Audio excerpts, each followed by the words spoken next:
Okay, this is step 3. Once I have a decent looking photo that's been cleaned up in my graphic software, I need to bring it into the embroidery software and start messing around with making modifications. So I open it up and let's find it. Here's Yuli. Now there are a lot of different modifications that you can make, but in the short time I've been using the software, I've messed around with a couple of different areas. First of all, I can select the image, and it's, as you can see, it's selecting the whole thing. So I click on Next Design.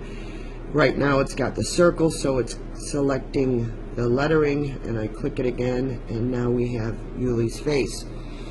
And over here you can see that there's 14 colors, and several of them are pretty similar.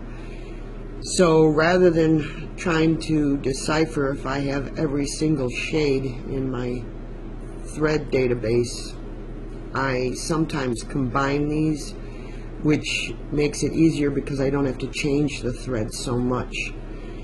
And oftentimes I don't have every single shade, so I have to do a little combining.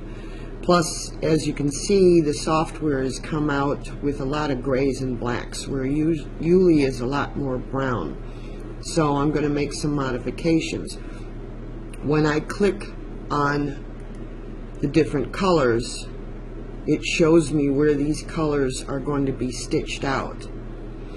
But you'll also notice these buttons are not highlighted. I can change the color, but I can't change the order or combine any of these colors. If I go into the Modify module, now they are lit up, and now I can do some modifications. So if I click on a color, it shows me where that color will be stitched out, again like the other layer of this software. But now the buttons are lit up so that I can move these around. Obviously I can't move it up because it's on the top, but I can move it down. Also, if I right click, I get the same menu as these down here, and I can merge the colors. So these colors are really close. I might want to move this one up and then merge this one with the other one, because if you see, they're lighting up pretty close to the same spot. So if I click on this one, I can either use the merge here or just right click and say merge it to previous. Now I brought the number to 13 different colors, and I merged this with the other color, so it's stitching out, as you can see in the image, a lot more.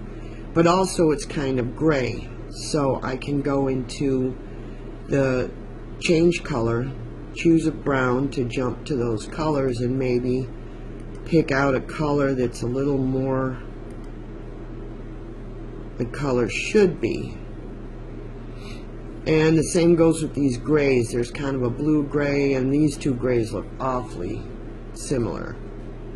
So I can move this up, merge this with the previous, then I have one color change, and all the stitching that would have been done in two different very close shades will just be done into one. Then I can go back to the home and check it out in the live view and see how it looks. It's still not right. There's too much black, dark gray, and browns. Some of this gray here should be a light brown, so I have to find out where that heavy stitching is, which seems to be that color. No, that color. Maybe a couple of these are stitched out, so I can change this one to maybe a light brown. That might work out better. And some of these others. I won't go through it all because it is kind of a time consuming. I really have to mess around with these colors and see what I can come up with that looks a lot like the original picture. And then again, I can look in the live view and see if it's getting close. I think these this should be more brown, and maybe this black should have more of a brown. So I have to mess around with it to get it to look a lot like the original photo, which right now it doesn't. And then the Ultra software also has a module down here that is Modify, and this opens up with a lot more options. Now what I would normally do is, once I kind of set some of this and get it looking pretty close, I would save it out and open it up in the Modify module. Now this has got a Modify too. Oops, I have to select it. This has got the Modify too, but the other one has a lot more options. So I'll just, I don't want to save this. Nope. Oops. Sorry, need to open this up again. Now I'm in the actual Modify module of the Premiere software. Like I said, it's got a Modify here, but this actual module has more.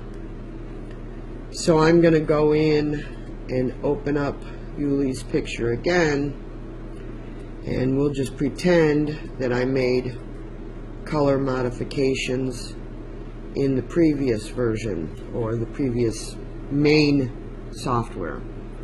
So now it's selecting the lettering, and all these T's are the tie-offs.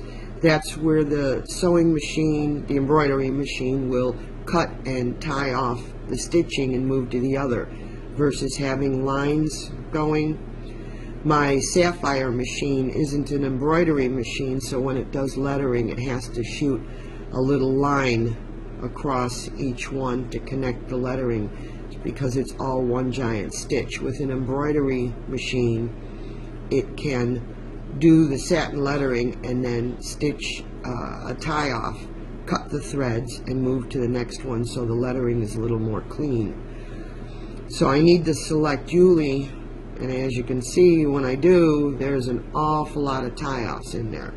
I can also go through and do similar modifications like I did in the main software, but it's obviously a lot harder to see with all these little T's.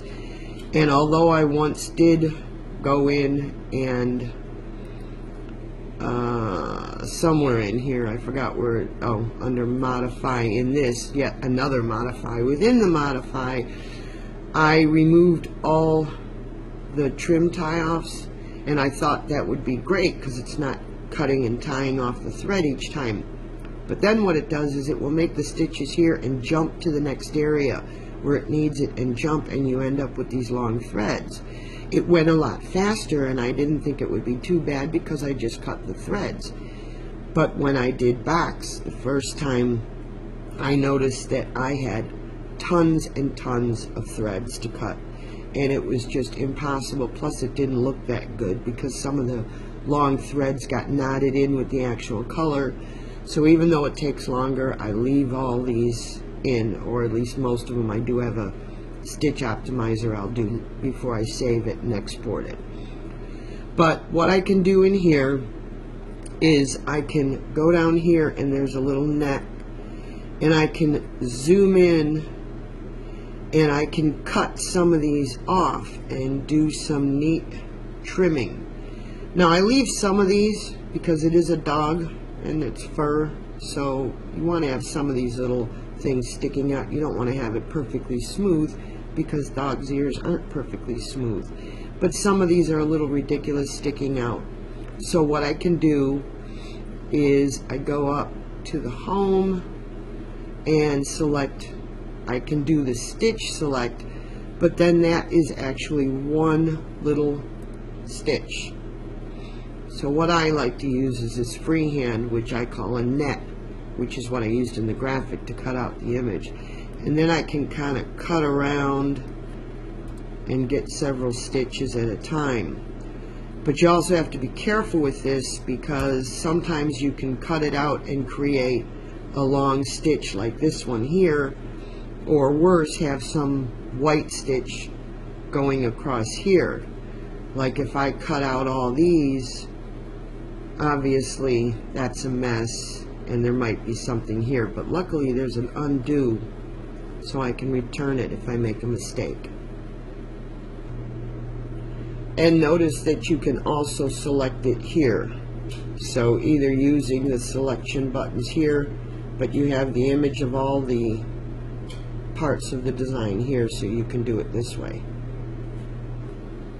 So I literally do spend a lot of time going through and cutting out several of these that stick out,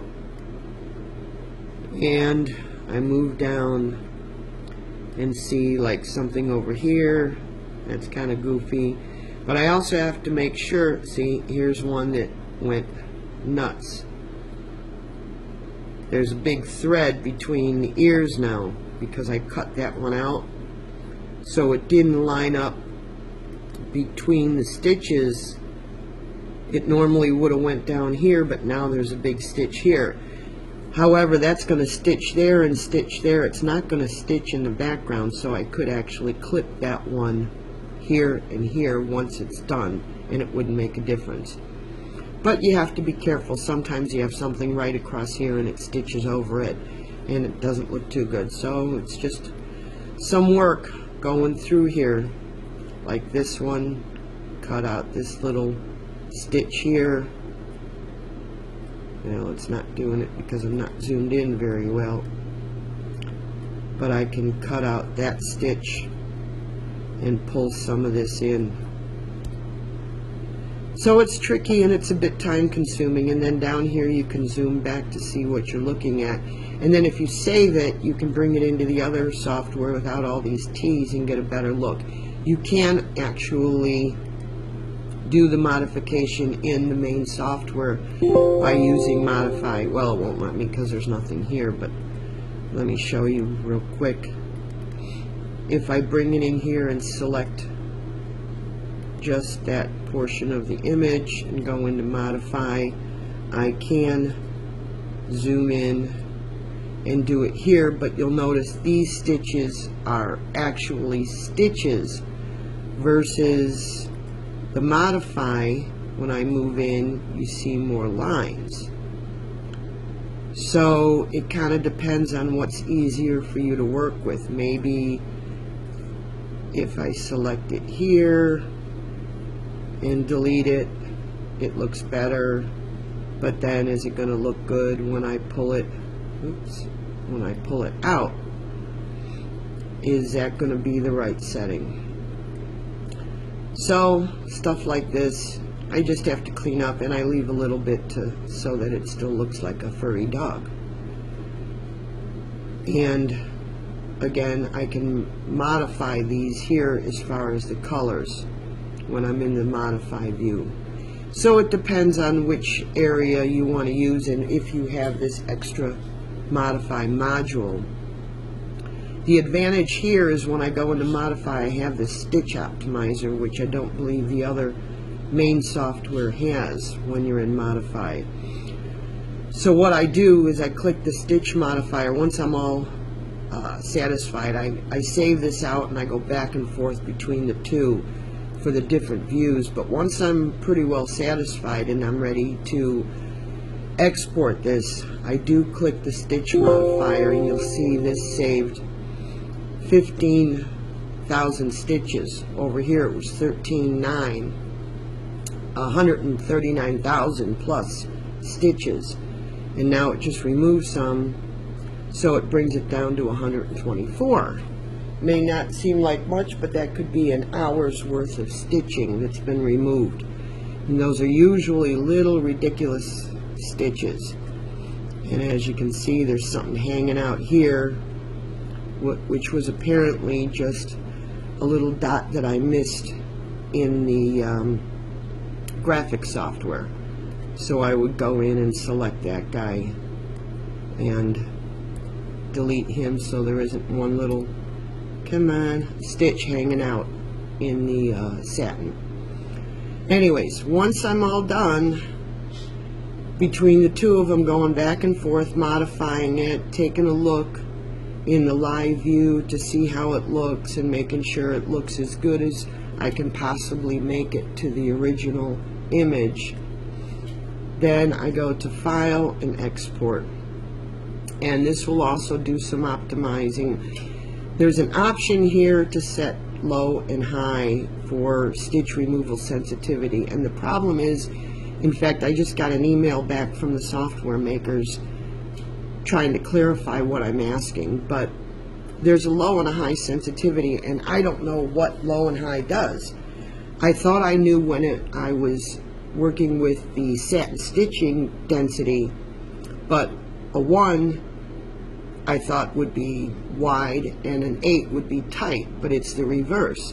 An 8 is wide apart stitching and a 1 is really tight stitching. So when I do the lettering, I want it set at 1, which is a nice tight satin stitch. So I don't know if low means it's not going to take out many, or it's going to take out a lot of the little ones, or what. So since I don't have a clarification on what these mean, I just leave them. With the letter stitching, I can see immediately if it's wider or close. With this, I've tried setting it and I don't see what it's doing. And I didn't bother stitching out to waste the thread to figure it out. So I just leave that alone. But I do leave these defaults on, and then I click OK and save it, and you'll notice here it says exported. So this is the final version if I was finished, which I'm not yet because I still have to work on this. But if I was, this would be the final version that I would copy onto my thumb drive, and I would take it to my sewing machine and work on the stitch out. And as you can see, when I was doing box, there's number 2, second try, third try. It took me a couple tries to get the image the way I wanted it. So it is kind of rough, but luckily it does come out pretty nice. This one had a few tries too, testing and exporting and trying, but it does work out if you mess with it enough. And the next video will show you what I do in my office with the fabric, setting it up with stabilizer and getting it ready for the stitch out.